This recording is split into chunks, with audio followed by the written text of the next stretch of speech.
नमस्कार, वरुण पांडे नाम है हमारा। आप देख रहे हैं एग्जॉन बेरी का संकलन खनन। आज के एपिसोड में हम ये जानने की कोशिश करेंगे कि आप जो लैंड स्टोन क्रशर इंडस्ट्री के लिए चयन कर रहे हैं, क्या वो गवर्नमेंट ऑफ इंडिया द्वारा दिए गए मापदंडों पर खरा उतरता है या नहीं।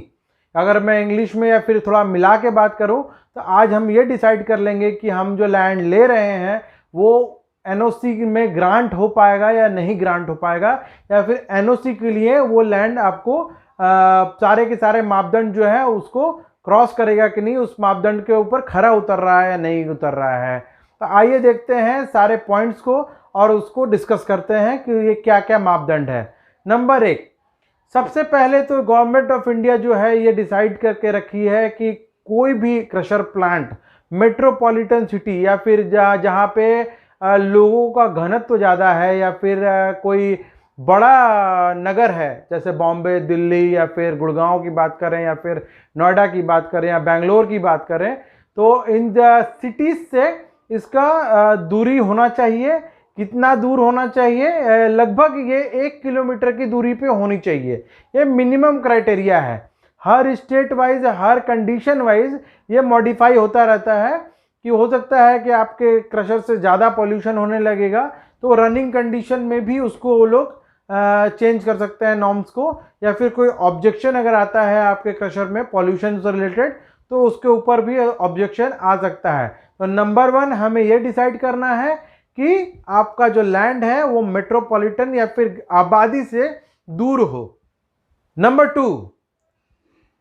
2 में आता है वाइल्ड लाइफ सेंचुरी। मतलब आपका जो वन है या फिर वन जीवन जो है, या फिर जहाँ पे बहुत ज़्यादा पेड़ पौधे हैं, या फिर जहाँ पे जानवर या फिर कोई वाइल्ड सेंचुरी है या फिर कोई बड़ा वन है, तो वहाँ से आपका क्रशर काफ़ी दूर होना चाहिए। मिनिमम क्राइटेरिया जो गवर्नमेंट ऑफ इंडिया ने डिसाइड कर रखा है वो 5 किलोमीटर का है। कम से कम आपको 5 किलोमीटर की दूरी होनी चाहिए, उससे भी ज़्यादा रख के ही आपको चलना है कि कोई भी वाइल्ड लाइफ सेंचुरी आपके क्रशर के आसपास या फिर 5 से 10 किलोमीटर के एरिया में ना हो। ये एरिया वाइज इसके ऊपर अलग अलग नियम है, खासकर उत्तराखंड में अलग नियम है, जम्मू कश्मीर में अलग नियम है, क्योंकि वहाँ पे वन ज़्यादा है और वाइल्ड लाइफ सेंचुरी का घनत्व भी ज़्यादा है। तो वहाँ पे अलग अलग स्टेट का मजिस्ट्रेट अलग अलग लॉज के हिसाब से इसको अमेंडमेंट कर सकता है। तो आप अपने स्टेट माइनिंग डिपार्टमेंट से इसका एग्जैक्ट फिगर जान लें कि हाँ आपके स्टेट में या आपके पर्टिकुलर डिस्ट्रिक्ट में इसका क्राइटेरिया कितने किलोमीटर का है। मैं आपको सेंट्रलाइज क्राइटेरिया बता रहा हूँ जो ऑल ओवर इंडिया के लिए है। ये है 5 किलोमीटर्स का from the wild life sanctuary, या वन से या फिर जंगलों से कम 5 किलोमीटर की दूरी आपको रखनी है अपने स्टोन क्रशर प्लांट की। नंबर 3, नेशनल हाईवे, राष्ट्रीय राजमार्ग, जो सबसे ज़्यादा उपयोगी है हर एक लोगों के लिए। इसके लिए बहुत ही कड़ा नियम है। आपको कम से कम जो दूरी रखनी है वो 200 से लेके 500 मीटर की कम से कम रखनी है। और ये जो मापदंड है ये आपके आखिरी बाउंड्री वॉल से नापा जाता है, ना कि आपके बीच के सेंटर से या फिर पीछे वाली दीवार से। यानी आपका बाउंड्री वॉल जहां जिस तरफ को फेस करता है नेशनल हाईवे को, जहां आपका फेस करेगा नेशनल हाईवे की तरफ, उस वॉल का एंड पार्ट से वो लोग कैलकुलेट करेंगे और जो दूरी नापेंगे 200 से लेके 500 मीटर तक की कम से कम की दूरी गवर्नमेंट ऑफ इंडिया डिसाइड करके रखी है। उससे ज़्यादा भी हो सकता है कई राज्यों में, या तो उससे कम भी हो सकता है कई राज्यों में। ये डिपेंड करता है स्टेट टू स्टेट और लोकेशन बाय लोकेशन। हो सकता है उस लोकेशन में आपको बहुत ज़्यादा पॉल्यूशन नहीं है, या फिर आपका क्रशर अकेला क्रशर है, वहाँ पॉल्यूशन बहुत ज़्यादा नहीं हो रहा है, तो हो सकता है वो नॉर्म्स आपके लिए अलग हो। तो आपको ये याद रखना है कि नेशनल हाईवे से आपके क्रशर की दूरी 200 मीटर से लेके 500 मीटर तक की कम से कम होनी चाहिए। नंबर 4, स्टेट हाईवे और नेशनल हाईवे के लिए नियम प्राय एक ही है।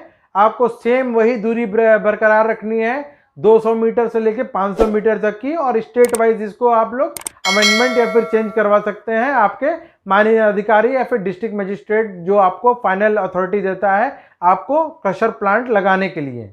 नंबर 5, सेंसिटिव एरियाज, जैसे कोई भी सेंसिटिव एरिया, मतलब हिंदी में अगर हम लोग बोले तो संवेदनशील जगहें, संवेदनशील मतलब यहाँ पे गवर्नमेंट ऑफ इंडिया संवेदनशील मतलब जो क्राइटेरिया दे रही है वो दे रही है स्कूल, कॉलेजेस या एजुकेशनल बिल्डिंग्स या एजुकेशनल हब्स, उसको दे रही है। और दूसरा क्राइटेरिया दे रही है कोई भी रिलीजियस इंस्टीट्यूशन, मतलब कोई भी रिलीजियस प्लेस या फिर कोई भी रिलीजियस जगह, जैसे मंदिर, मस्जिद, गुरुद्वारा या फिर चर्च या फिर कोई जैन मंदिर या फिर कोई भी धार्मिक स्थल से इसकी दूरी कम से कम जो रखनी है ये 500 मीटर से लेके 1 किलोमीटर तक की रखनी है।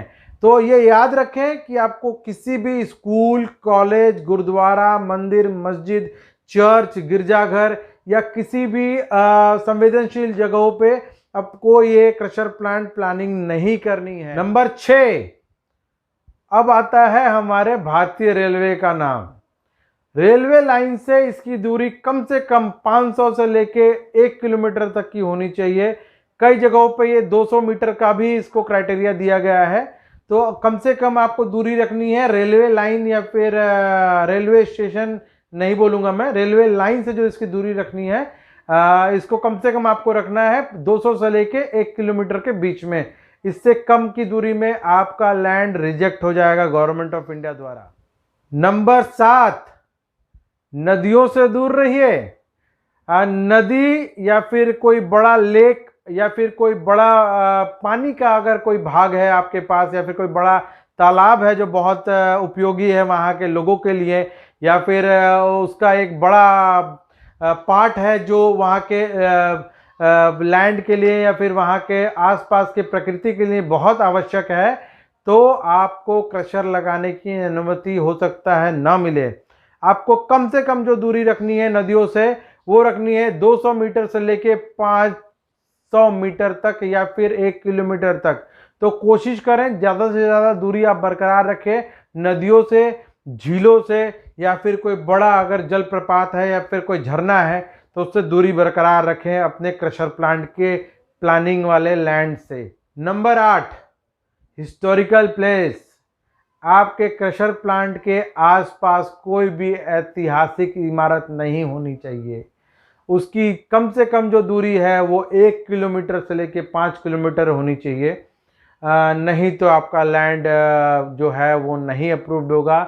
हिस्टोरिकल मोनूमेंट्स है, हिस्टोरिकल इमारत या फिर आप बोल सकते हैं ऐतिहासिक संरक्षित इमारतें जिनको हिस्ट्री डिपार्टमेंट या फिर आपको गवर्नमेंट ऑफ इंडिया जो जिनको आपको संरक्षित करके रखती है अपने धरोहर के रूप में, तो आपको इनसे दूरी बरकरार रखनी है। कम से कम आपको दूरी जो रखनी है वो आपको 1 किलोमीटर से लेके इससे ज़्यादा ही रखें तो अच्छा रहेगा, नहीं तो आपका लैंड अप्रूवल में हो सकता है नहीं पास हो पाएगा। अब आते हैं सिटिंग क्राइटेरिया या फिर लैंड के जो क्राइटेरिया मैंने जो बताए हैं उनकी जानकारी अपने स्टेट में कैसे आप प्राप्त करें। सबसे पहले आप अपने माइनिंग दफ्तर जाइए, जो निकटतम माइनिंग दफ्तर है। आप कुछ को ज़्यादा मेहनत करने की ज़रूरत नहीं है, आप गूगल में सर्च कर लें, आपको लिख के आ जाएगा कि आपका निकटतम माइनिंग दफ्तर कहाँ है। आप लिखें वहाँ पे कि mines office of my district या फिर जो भी आप अगर आप डिस्ट्रिक्ट में रहते हैं, सपोज अगर आप अहमदनगर महाराष्ट्र में रहते हैं तो आप लिखें mines office of Ahmednagar Maharashtra, तो आपको कोई ना कोई वेबसाइट या फिर गवर्नमेंट ऑफ इंडिया की वेबसाइट ध्यान से अगर आप देख लें अच्छा होगा। अगर आप गवर्नमेंट ऑफ इंडिया के वेबसाइट के थ्रू ही वहाँ जाएं तो आपको जो एक्सटेंशन आएगा वो gov.in करके आएगा या फिर nic.in करके आता है। तो आप कोशिश करें गवर्नमेंट ऑफ इंडिया के वेबसाइट के थ्रू, अपने निकटतम अधिकारी का नंबर भी आपको प्राप्त हो जाएगा या फिर निकटतम अधिकारी का ऑफिस का एड्रेस आपको प्राप्त हो जाएगा। वहाँ आप पर्सनली संपर्क करें और आपके यहाँ पे जो सिटिंग नॉर्म्स हैं वो हो सकता है कुछ अलग हों या फिर कुछ रियायतें आपको मिल जाएं वहाँ पे संपर्क करने से। तो सबसे पहले आप अपने माइनिंग दफ्तर जाएं और वहाँ से आप पता करें कि आपको किस तरह के लैंड में किस किस तरह का एनओसी की रिक्वायरमेंट है लोकली, आप उसको अप्लाई करें और प्राप्त करें और जल्द से जल्द स्टोन क्रशर इंडस्ट्री को शुरुआत कर सकते हैं। उम्मीद करता हूँ दी गई जानकारी आपको अच्छी लगी होगी। अगर अच्छी लगी है तो प्लीज़ चैनल को सब्सक्राइब करें और लाइक करें और ज़्यादा से ज़्यादा शेयर करें ताकि आगे और भी लोगों को इन जानकारियों से लाभ उठा सकें। तो आगे फिर से मिलते हैं। मैं वरुण पांडे, एक्सॉनबेरी के संकलन खनन से। नमस्कार, जय हिंद।